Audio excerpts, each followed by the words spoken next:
If there is ever a scripture in our Bible that just screams out for a preacher to give his congregation a guilt trip and to make them feel bad, this is it.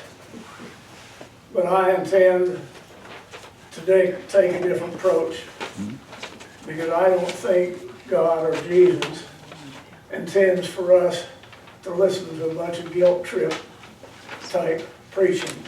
I want to share with you, though, a little list. It's a fascinating list to me because it's unusual letters, or answers rather, that school children gave on some tests in school. In answer to the question, when was our nation founded? One little boy answered, I didn't know it was losted.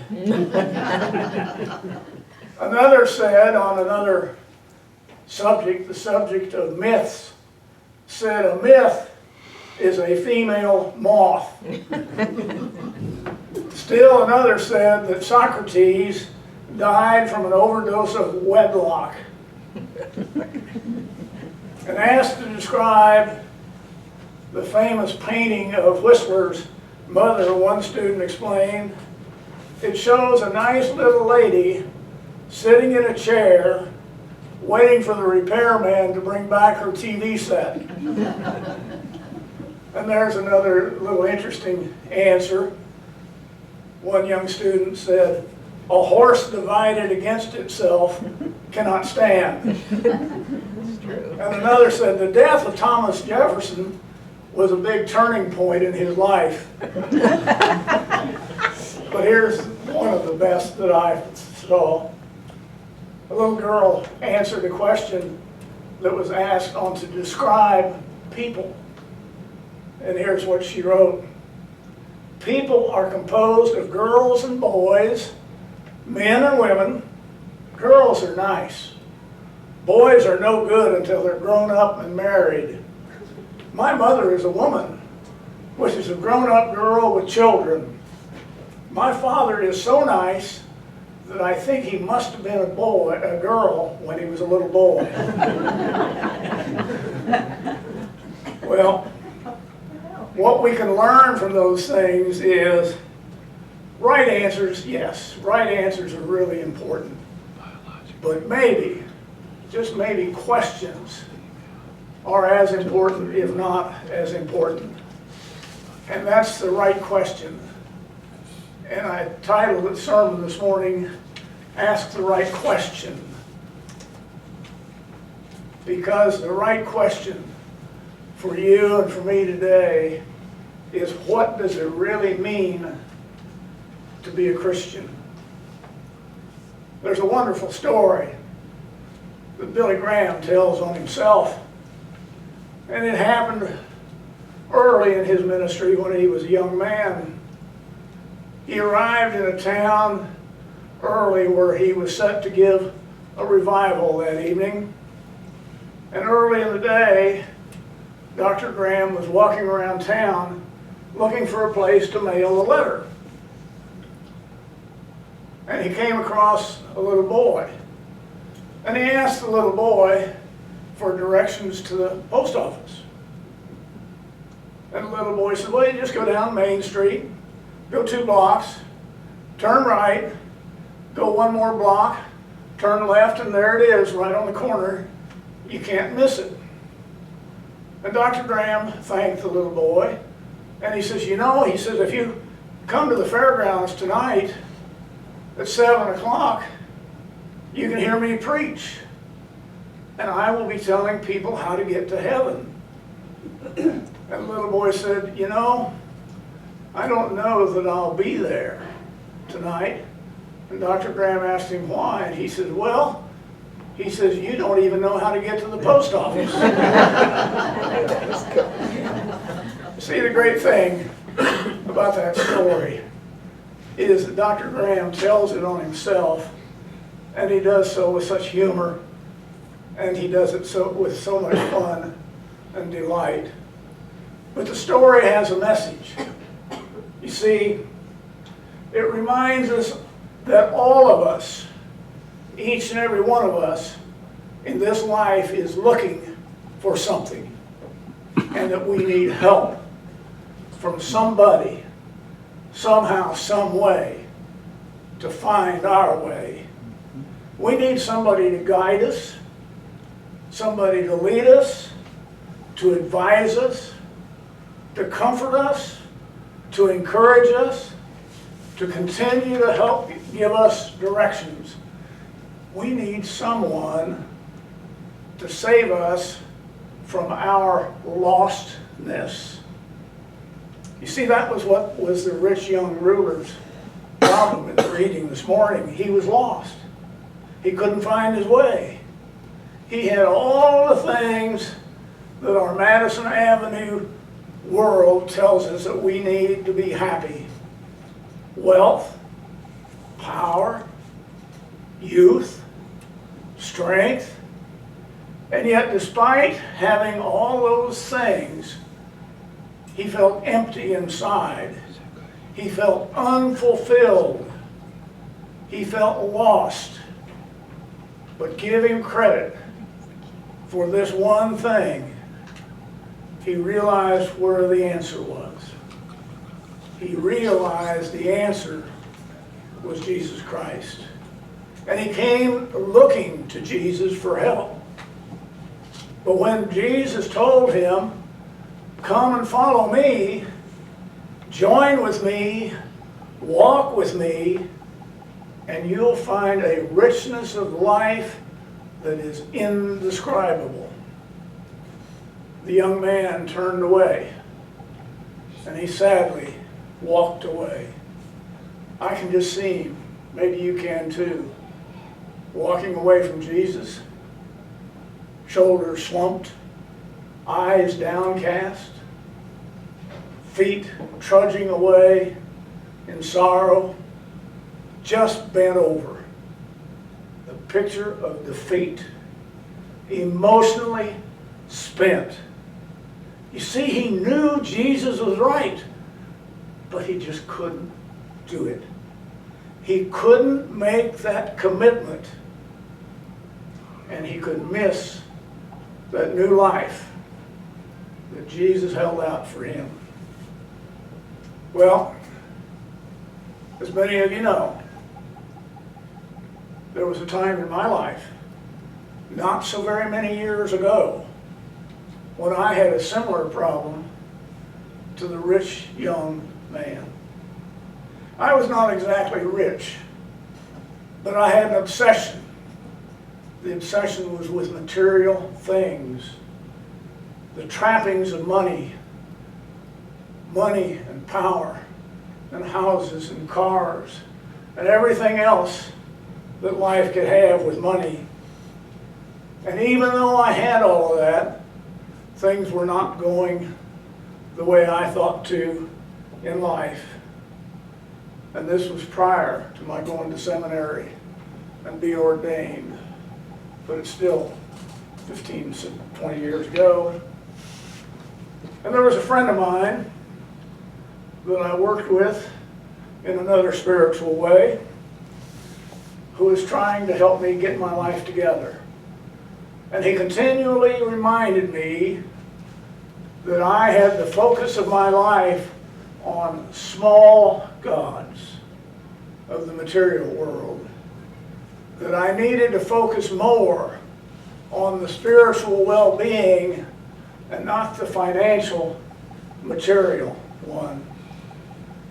And when that happened, when I was able to do that, I was able to learn what it meant to focus on God. And then I was able to begin the life that I believe God intends for me to live this day.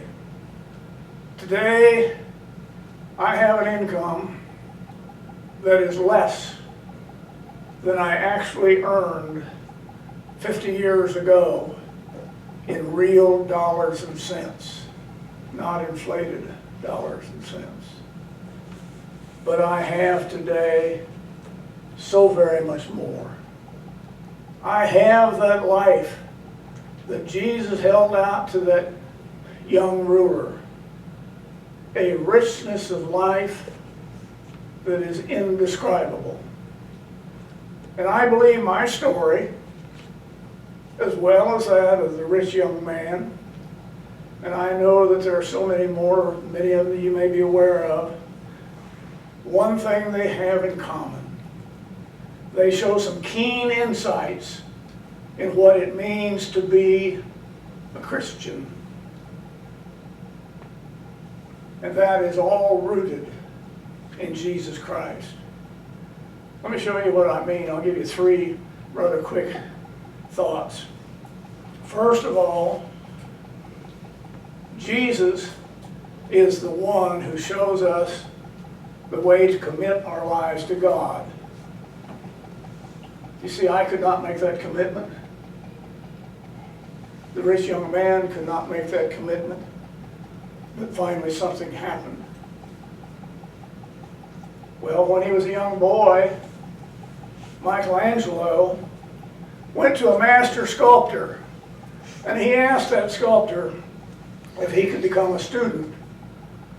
And the sculptor said, "Boy, you don't know what you're asking. Do you realize what it means? This will take your life." And Michelangelo looked at this master sculptor and he said, "What else is life for than to make a commitment? It will change your life." You see, this is what Jesus Christ teaches us about our commitment to God. What else is life for?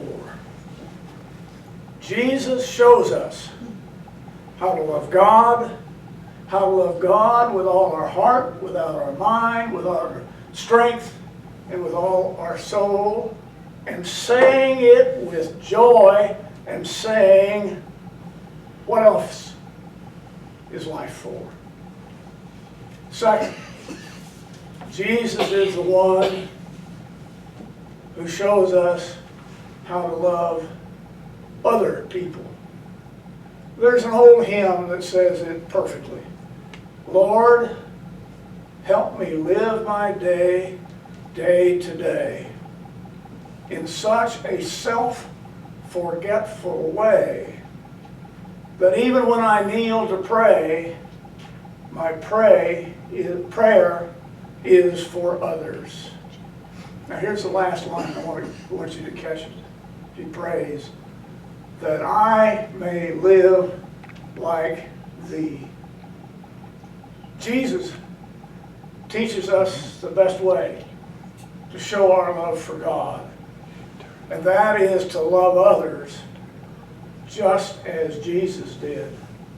Tenderly, graciously, sacrificially, and unconditionally. Third, Jesus is the one who shows us the way to celebrate life. The joy of life is not in material things. They rust, they corrode, they break, they go out of style, they get put aside in the closet where you never use them again. The real joy of life is in following Jesus. And if you want meaning, if you want purpose, and if you want fulfillment and zest and joy and power and excitement in your life, then it's real simple. Follow Jesus. He says, and we believe, He is the truth, the way, and the life. You want a great formula for life? You can write it down if you want it. Real simple. Life is worth living.